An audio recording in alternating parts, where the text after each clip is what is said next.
자, 사랑하는 성도 여러분, 기도하는 삶으로 나아가기를 그리스도의 이름으로 축원합니다. 특별히 안팎으로 분주한 12월이 시작됐어요. 연말이라서 정말 너무 분주한데 이럴 때일수록 더욱 기도하는 삶으로 나아가기를 간절히 소망합니다. 올디너리 모든 성도님들이 하나님의 뜻 안에서, 선하신 하나님의 뜻 안에서 그 뜻을 이루고 그 안에 평안을 누리는 삶이 되기를 간절히 소망합니다. 몇 주 전부터 우리는 계속해서 기도에 대해서 함께 나누고 있습니다. 그동안 기도에 대해서 2가지 정도 말씀을 드렸어요. 예수를 믿는 사람들이 드리는 그 기도의 시작은 감사여야 한다, 감사의 고백이 되어야 한다라고 말씀드렸었고요. 그리고 지난주에는 기도는 곧 태도다 라고 말씀을 드렸죠. 하나님 앞에 무릎 꿇고 하나님의 뜻을 묻는 그것이 기도라고 말씀드렸습니다. 오늘은 기도 응답에 대해서 한번 생각해 보면서 말씀을 시작했으면 좋겠어요. 오늘 함께 읽은 이 본문은요, 사도 요한이 당대 주변 교회에 쓴 편지 글이에요. 그러니까 특정한 어떠한 그 대상자를 썼다기보다는 그 지역 교회에 돌아가면서 읽을 수 있도록 사도 요한이 쓴 편지 글이었다는 거예요. 특별히 그 요한일서의 마지막 장이 오늘 읽은 본문 중에 일부인데요, 사도 요한은 이 편지를 쓴 이유에 대해서 정확하게 말하고 있습니다. 제가 좀 요약하면 이런 얘기예요. 여러분이 영원한 생명을 갖고 있다는 것을 알게 하기 위해서 내가 이 편지를 씁니다 라고 그 지역교회 성도들에게 편지를 쓴 거예요. 이유가 명확하죠. 영원한 생명을 갖고 있다는 것을 알게 하기 위해서 편지를 썼대요. 여러분, 영원한 생명이 무엇입니까? 영원한 생명? 말 그대로 생명이 소멸하지 않고 영원하다는 것, 이런 말 아니겠어요? 소멸이 없다는 거잖아요. 영원하다는 거잖아요. 아직 사실 살면서 제가 영원한 것을 경험해 본 적이 없어서 이 머리로는 이해가 조금 되는 것 같지만 크게 와닿지는 않아요, 영원이란 단어가. 그런데 믿음을 가지고 우리가 영적인 눈으로 바라볼 때 내가 영원한 생명 가운데 있다고 고백할 수 있는 것이죠. 사실 사도 요한이 하나님의 아들의 이름, 특히 예수님을 믿는 사람들에게 영원한 생명에 대해서 다시금 상기시키면서 편지를 쓴 이유가 있었어요. 그 이유가 무엇이었냐면, 당시 예수 믿는 공동체에는요, 하나님의 아들이신 예수 그리스도의 사랑, 그 본질을 흐리게 하는 가르침들이 있었어요. 성경은 이런 사람들을 거짓 선생이라고도 말하죠. 이들로 인해서 복음이 훼손되어진 거예요. 복음의 능력을 상실하는 상황들이 계속 벌어지는 거예요. 교회 공동체 안에 복음의 능력이 없는 거예요. 그 결과 어떠한 사상들이 튀어나왔냐면, 영지주의라고 하는 이원론적 사고와 가치들이 그리스도인들 안에 심기워지게 된 겁니다. 여러분, 이원론적 사고라 하는 것은요, 어떤 거냐면요, 그러니까 영혼을 너무 순수하고 깨끗하다고 강조하는 거예요. 그것만 믿는 거예요. 그래서 영혼적인 것, 보이지 않는 영혼의 이외의 모든 것들은, 물질 세계에 있는 모든 것들은 어떻게 생각해요? 악하다, 타락했다라고 여기는 사상, 그런 사고가 이원론적 사상이에요. 사실 이 사상이요, 당시 예수님의 복음의 능력을 가로막는 사상이 되어버렸어요. 왜 그런지 한번 생각해 볼게요. 하나님의 아들이신 예수님이 인간의 몸으로 이 땅에 오셨어요. 그래서 우리를 구원하셨다는 것이 복음의 핵심이잖아요. 그렇죠? 그런데 인간의 육신은 물질 세계에서 존재하는 보이는 영이 아니잖아요. 육신이잖아요. 그러니까 우리의 육신은 선해요, 악해요? 이원론적 사상, 영지주의의 입장에서는 악한 거예요. 근데 예수님은 인간의 몸으로 오셨어요. 그러면 예수님은 악해요, 선해요? 그들의 입장에서는 예수님은 악한 거예요. 그러니까 예수님을 구원자로 받아들일 수 있겠어요, 없겠어요? 없다는 거예요. 그러니까 기독교인들에게는, 예수를 이제 입으로 시인하고 믿었던 사람들에게는 영지주의 사상이 들어오기 시작하니까 예수님이 맞나? 구원자가 맞나? 이런 사상들이 하나하나 심기면서 복음의 능력들을 훼손시키고 방해하게 된 거예요. 분명 예수님이 하나님의 아들이심을 믿는 그 믿음이 있다면 복음의 자유를 누려야 하는데 그럴 수가 없는 거예요. 그러니까 예수님이 온전한 구원자가 되신다라는 것을 믿을 수 없는 그런 헷갈리는 사상들이 들어오니까 어떻게 돼요? 구원에 자꾸 다른 조건이 더해지고 제약이 생기고 규칙이 생기는 거예요. 사실 이런 이원론적 사고, 영지주의 같은 이런 사상들은요, 현대 사회에서도 없다고 얘기할 수가 없죠. 이런 사고는요, 정말 그리스도의 사랑의 본질을 흐리게 만듭니다. 아름다운 물소리가 흐르고 있어요, 우리에게. 얼마나 좋아요, 그렇지? 그렇죠? 이렇게 눈을 감으면 산에 온 것 같아. 너무 좋은 것 같아요. 네. 캠핑 왔다 생각하세요, 여러분. 네. 그러니까 이원론적 사고는 우리의 사고를 본질을 흐리게 만드는 거예요. 하나님의 사랑을 있는 그대로 바라보지 못하게 하고요, 생각하지 못하게 하고요. 이거 하나님의 사랑인 것 같은데 라고 생각하고 머물고 묵상하고 곱씹어야 되는데 그렇게 머무를 수 없게 해요. 자꾸 어떻게 해요? 의심하게 하고 주저앉게 하고 내 자신을 자책하게 하고 실망하고 결국에는 익숙해져서 나 자신마저 속이는 일들을 하게 한다는 거예요. 사도 요한은 이런 상황을 너무 잘 알고 있었기 때문에 오늘 이 편지를 쓴 거예요. 그리고 말하는 거예요. 영원한 생명을 너희가 가졌다라는 것을 내가 알게 하기 위해 이 편지를 쓰는 거야 라고 다시 말하고 있는 거예요. 그리고 이렇게 얘기합니다. 그래서 그 영원한 생명을 가졌다라는 것에 대한 확신으로 우리가 무엇이든지 하나님의 뜻에 따라 기도하면 하나님께서 기도를 들으신다라고 말하는 거예요. 정리해 볼까요? 너희는 영원한 생명을 가졌어. 근데 그 확신이 뭔지 알아? 너희가 하나님의 뜻에 따라 기도하면 하나님이 그것을 다 이루어 주신대. 다 주신대 구하는 것을. 이게 확신이야. 이게 그리스도의 증거야. 세상은 그걸 보고 너희가 그리스도의 자녀임을, 제자임을 알게 될 것이야 라는 거예요.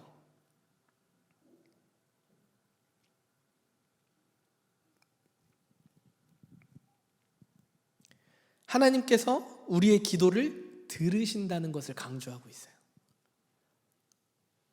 하나님께서 우리의 기도를 들으신다고 생각해 보세요, 여러분. 그러면 당연히 하나님이 우리의 기도에 반응하시지 않겠어요? 못 들은 척 하시겠어요, 하나님이? 사랑의 하나님인데, 전지전능한 하나님인데 모르는 척하고 안 들리는 척 하실까요? 우리 하나님은 그런 하나님이 아니잖아요. 사랑하는 우리 성도 여러분, 오늘 믿음의 담대함으로 말씀을 들으시길 바랍니다. 하나님의 감동으로, 하나님의 말씀으로 주어진 성경은 오늘 우리에게 정확하게 말하고 있어요. 하나님의 뜻에 따라 구하는 모든 기도는 반드시 응답받는다고 성경은 말하고 있습니다. 한 번, 두 번 말하는 게 아니에요. 복음서를 누가복음, 요한복음 계속 읽어보십시오. 예수님이 계속 말씀하십니다. 내 이름으로 구해라. 얻으리라. 할렐루야, 아멘입니다. 여러분, 최근 기도의 응답을 받아보신 적이 있으십니까? 아니면 혹시 기도하지도 않았는데 응답 받은 적은 없으십니까? 근데 그 응답은 아마도 내가 기도하지 않았는데 응답이 됐어. 이거는 아마도 나의 기도가 아니라 우리를 향한 누군가의 기도에 응답하셨을지도 모릅니다. 왜냐하면 하나님은 반드시 우리의 기도에 반응하시고 응답하시는 분이시기 때문입니다. 이 믿음의 담대함이 예수를 믿는 우리들의 고백이 되어져야 할 줄 믿습니다. 우리는 하나님을 당황하게 할 때가 많아요. 저도 그런데요. 기도는 하는데요, 믿음 없이 할 때가 많아요. 불안해서 하는 기도가 있을 때가 있죠. 아니면 내가 먼저 생각으로 제안해서 이건 안 될 것 같아서 해서 하는, 그래서 기도를 아예 안 할 때도 있죠. 이건 안 될 거야. 그리고 내 힘으로 열심히 해요. 이런 때도 있죠. 그럴 때 하나님은 당황하지 않겠어요? 분명 예수님을 믿었는데 이 믿음이 반쪽짜리인지 기도가 맞나? 하나님 이렇게 당황하실 것 같지 않아요? 달라는 것인지 아니면 지금 나를 재보는 것인지 어떤지 모르실 것 같아요. 우리가 함께 작년에 나눴죠. 팔복에 대해서. 예수님의 산상순. 근데 팔복에 이런 말씀이 있어요. 마태복음 5장 8절인데요. 마음이 청결한 자는 복이 있나니 저희가 하나님을 볼 것임이요. 마음이 청결해야 하나님을 볼 수 있대요. 마음이 청결한 것은 어떤 상태예요? 거룩한 상태예요. 거룩한 상태, 흠이 없는 상태, 온전한 상태를 의미합니다. 그게 마음의 청결한 상태잖아요.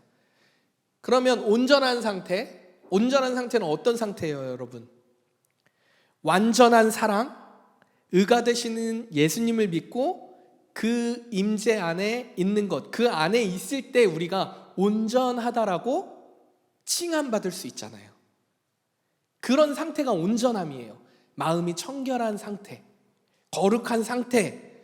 그러니까 우리의 기도는요, 예수님을 온전히 믿음으로 하나님께 구하는 기도일 때 바른 기도, 구하는 기도가 된다는 거예요. 그냥 할 말 다 하고 끝에 가서 예수님의 이름으로 기도합니다, 이게 아니고, 생각해보면요, 하나님의 영원한 약속을 믿고요, 예수님의 구원하심을 믿음으로, 정말 그 구원하심을 믿음으로 기도하지 않을 때가 사실 더 많은 것 같아요. 오히려 세상의 방법, 가치가 우리의 귀와 우리의 마음과 우리 눈을 더 솔깃하게 할 때가 사실 더 많은 것 같아요. 그래서 반쪽만 걸치고 기도할 때가 더 많죠. 하나님, 내가 이렇게 할게요. 그러니까 이거 주세요. 근데 성경은 또 이런 시험하는 기도들이 있어요. 뭐 기도원 같은 용사들이 있잖아요. 사사기 6장에. 성경은요, 믿음으로 구하는 기도는요, 뭐라고 얘기하냐면 이미 받은 줄로 알고 기도하라고 말하고 있어요. 그게 믿음의 기도라고 얘기하고 있어요. 단순한 믿음이 우리에게 필요한 것입니다. 결국 우리는 기도를 생각할 때 우리의 믿음을 생각해 보지 않을 수가 없다는 거예요. 기도할 때 나의 믿음을 봐야 되는 거예요. 단순한 믿음이 뭐예요? 믿음으로 드리는 기도가 뭐예요? 의심이 없는 상태, 그게 믿음이잖아요. 그러면 믿음으로 구하는 기도는 뭐예요? 아무것도 의심하지 않고 받은 줄로 여기고 믿음으로 드리는 기도, 이게 예수님의 뜻, 하나님의 뜻 안에서 하는, 예수님의 이름으로 하는 기도잖아요. 그래서 이 믿음에는요, 의심이 없는 상태가 되려면 반드시 조건이 필요해요. 이 조건을 이루어야 예수님의 이름으로 의심이 없는 상태로 기도를 할 수 있는 거잖아요. 단 하나의 조건이 필요한 거예요. 단 하나의 조건. 단 하나의 조건. 이 하나의 조건만 이루어진다면 모든 하나님의 풍성하신 은혜를 누린다는 거예요. 그게 뭐예요? 예수 그리스도를 믿음으로 하나님 앞에 완전히 순종하는 거예요. 우리의 통치권을 완전히 내려놓는 거예요. 하나님 앞에서 완전한 순종을 이루는 것입니다. 이것이 믿음이에요. 믿음의 기도는 이것을 믿고 의심하지 않고 받은 줄로 여기고 드리는 기도. 그러면 어떻게 한대요? 하나님이 다 주신대요. 믿으십니까? 아멘. 왜냐하면 하나님은 사랑이시기 때문입니다. 하나님은 자비하시고요, 인자하십니다. 그리고 온유하신 분이에요. 그리고 하나님은 실수가 없으시고 완전하신 분이기 때문에 실수가 없어요. 그래서 하나님께서는 반드시 우리의 기도에 응답하십니다. 하나님은 우리에게 무엇이든 예수님의 이름으로 구하라고 말씀하셨어요. 구해도 괜찮다는 거예요. 그 어떤 것도 괜찮다는 거예요. 믿음으로, 예수님의 이름으로 그 무엇도 괜찮다는 것입니다. 단 이미 모든 필요를 아시는 주님이시니까 간구하면서 간절히 기도할 때 받은 줄로 알고 믿고 기도하라는 거예요. 여러분, 그러할 때 우리의 기도가 어떻게 되겠어요? 당연하게도 받은 줄로 여기면 어떻게 되겠어요? 우리의 입술에서 감사의 고백이 나오지 않겠어요? 그래서 기도의 시작이 뭐라 그랬어요? 감사라고 말씀드렸잖아요. 우리의 입술에 찬양이 흘러나오고 기쁨이 터져나오게 될 것입니다. 희망의 노래 오늘 찬양했지만 그 기쁨, 새 하늘과 새 땅에 그날 기뻐 노래하리가 우리 하루의 온전한 삶에, 믿음으로 드리는 삶에 이루어진다는 거예요. 믿으십니까? 아멘. 평화의 상태, 평강의 상태가, 샬롬, 그 상태가 하나님 임재 안에 거하는 기도로 그 은혜를 누리며 살아갈 때 이루어진다는 거예요. 이미 받은 줄로 믿는다면 불신과 의심과 염려가 아니라 어떻게 돼요? 감사가 고백되어지는 거예요. 그래서 믿음의 기도는 감사가 되는 것입니다. 우리의 기도는요, 하나님의 신실하심으로 응답되어지는 거예요. 우리의 애씀으로 응답되어지는 게 아니잖아요, 지금. 그렇죠? 믿음으로 드리는 기도는 기도를 우리가 애씀으로 드리는 기도가 아니라는 거예요. 그냥 하나님 신실하시기 때문에 그 사랑 안에 그걸 믿으면 그냥 하나님 주신다는 거예요. 그게 무엇이 되든 상관이 없는 거잖아. 그러면 하나님의 신실하심으로 우리에게 응답하시는 거지, 우리가 은혜를 막 무언가 우리가 행위적으로 무언가 더 쌓아서 이원론적 사상처럼 무언가를 더 쌓아서 구원에 무슨 더 조건을 걸어서 우리가 은혜 받고 기도 응답을 받는 게 아니라는 거예요. 신실하다는 것, 하나님 신실하시기 때문인데, 이 신실하다는 것은요, 믿음직하고 진실한 상태를 국어사전에서 그렇게 얘기하더라고요. 신실하다는. 믿음의 근원인 하나님께서는 우리를 영원히 포기하지 않고 사랑한다고 약속하셨잖아요. 성경은 처음부터 끝까지 그걸 얘기하고 있어요. 그런 하나님께서 어떻게 우리의 기도를 모른 척 하시겠어요? 하나님은 신실하신 분이기 때문에 우리가 완전히 굴복하고 완전히 순종함으로 따라가야 하지 않겠습니까? 여러분, 우리가 기도 생활을 하죠. 기도를 분명히 하고 있잖아요. 우리는 어찌됐건 우리 각자의 삶에서 한숨의 기도든 단어의 기도든 묵상의 기도든 기도를 하고 있어요. 우리 삶은 어떻게 해서든 하고 있을 거예요, 우리 성도들이.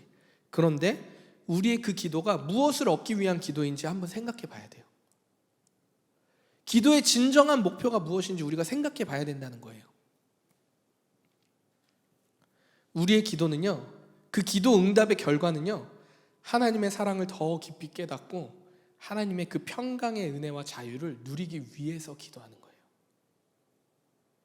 깨어졌던 하나님과 온전한 화해를 이루고 평화를 누리기 위함이에요. 고통과 눈물 없는 곳 열어주시리. 전쟁과 기근과 폭력과 살인과 분열이 없는 곳 열어주시리.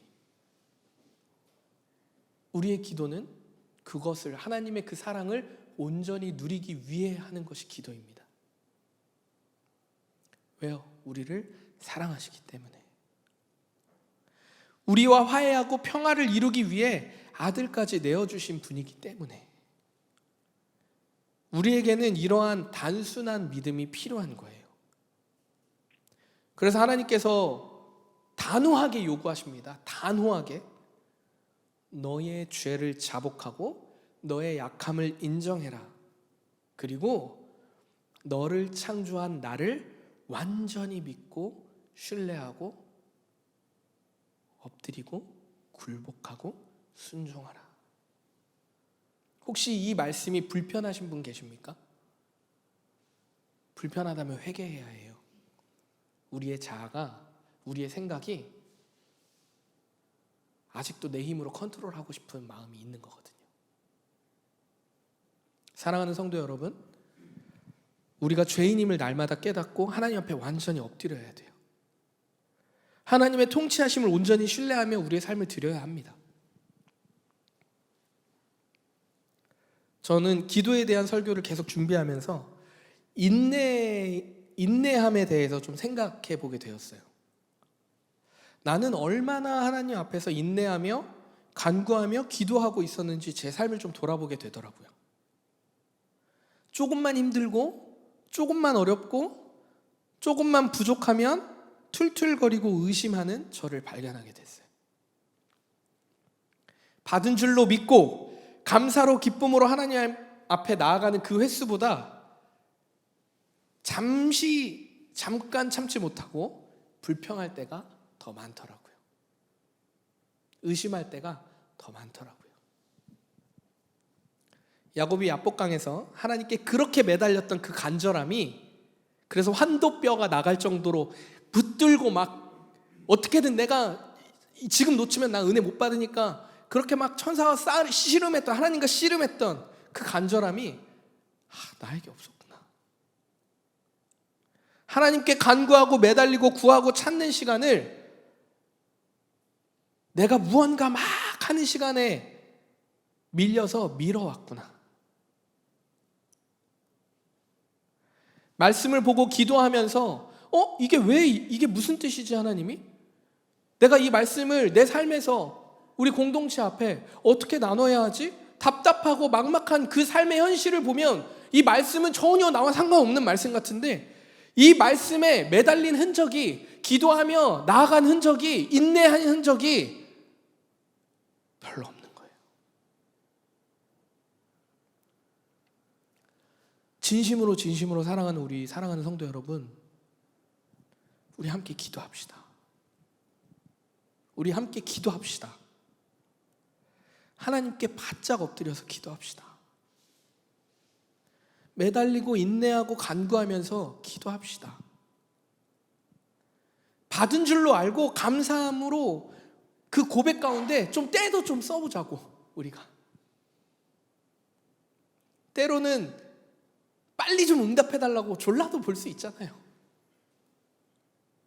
그렇게 우리가 단순한 믿음으로 하나님께 좀 나아가 봅시다. 아니 하나님 지난주에 우리 한 자매가 얘기했었죠. 하나님 잠시만요, 제가 연락드릴게요. 조금만요, 이제 이거 우리 그만하자고. 오늘 지금 바로 기도하자고요. 계획도 습관도 필요하지만 그냥 생각날 때 바짝 엎드려서 기도하자고요. 어디서든 기도할 수 있잖아요. 양치하면서 할 수 있고, 운전하면서 할 수 있고, 음악 들으면서 할 수 있고, 시간을 정해서 말씀 앞에 할 수 있고, 찬양 틀어놓고 할 수 있고, 생각으로 할 수 있고, 주여 한숨으로 할 수 있고, 받은 줄로 감사함으로 기도할 수 있잖아요. 하나님께서는요, 우리의 기도를, 간구를 듣기를 원하십니다. 여러분, 이 관점을 가지고 성경을 읽어보세요. 우리 하루 한 장 읽잖아요.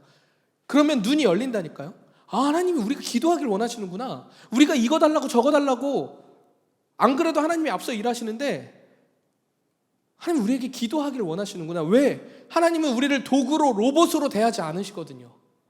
내가 이렇게 일하고 있는데 너가 이렇게 맞춰서 일해, 이렇게 로봇처럼 우리를 대하지 않으시거든요. 인격적으로 대해 주시거든요. 하나님이 일하심 가운데 우리가 원하는 걸 구하면 그 일하심을 하나님은 우리의 원함 가운데 채우시고 하나님의 뜻을 이루어 가시는 분이니까요.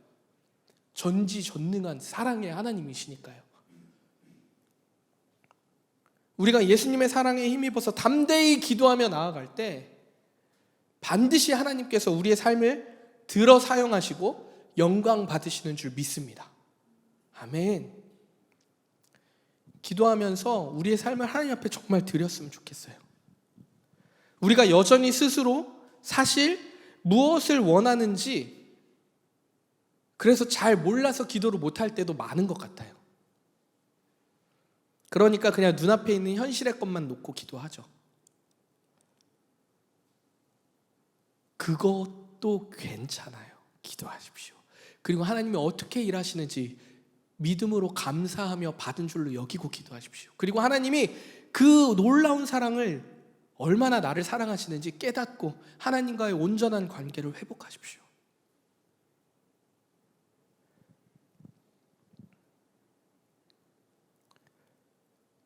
그리고 가장 중요한 게 있어요, 여러분. 기도할 때는요, 하나님 나라를 위해서 기도하기를 원합니다. 8명의 지금 우리 신청자 대림절 묵상 8명이 신청하셨는데 같이 묵상을 하고 있습니다. 챕터 중에, 이번 주중 챕터 중에 세례 요한에 대한 말씀이 있었어요. 회개하라, 천국이 가까이 왔다. 광야에 외치는 자의 소리잖아요. 세례 요한이 막 이제 이스라엘 백성들을 향해 외치죠, 광야에서. 근데 그 장면을 다시 묵상하게 되었어요. 근데요, 여러분 세례 요한이 어떠한 삶을 사셨는지 아시죠? 가진 게 없어요. 청빈의 삶을 그냥 완전히 실천하고 있던 사람이에요. 이미 청빈의 삶, 가진 것도 없고 그런 청빈의 삶을 이미 살고 있는 세례 요한이 그렇게 열심히 회개를 촉구했던 이유가 무엇일까? 이게 좀 궁금해지더라고요. 아니 그렇게 본인도 이미 지금 세상 가운데 가난 중에 가난을 겪고 있는 사람이 회개하라 천국에 가까워, 이걸 왜 했을까?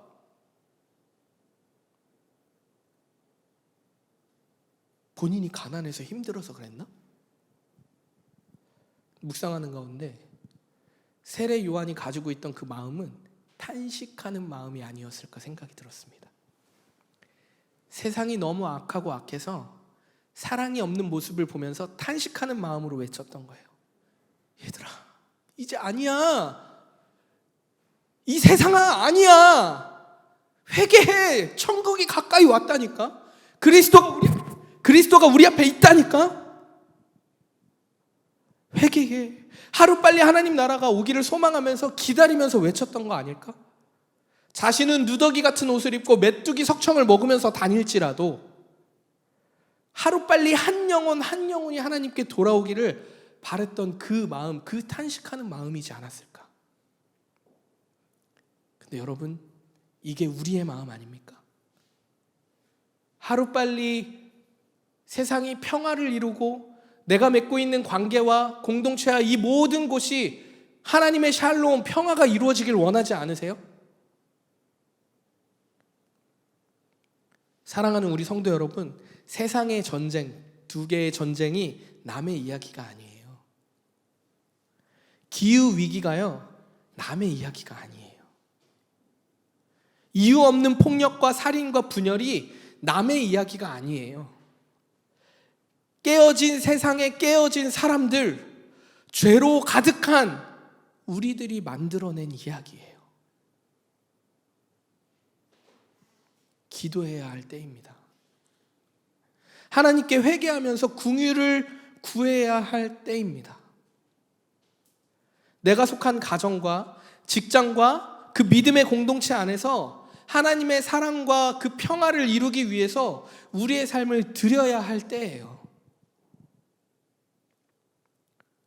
그것이 하나님 나라를 위해 기도하는 사람들의 삶입니다.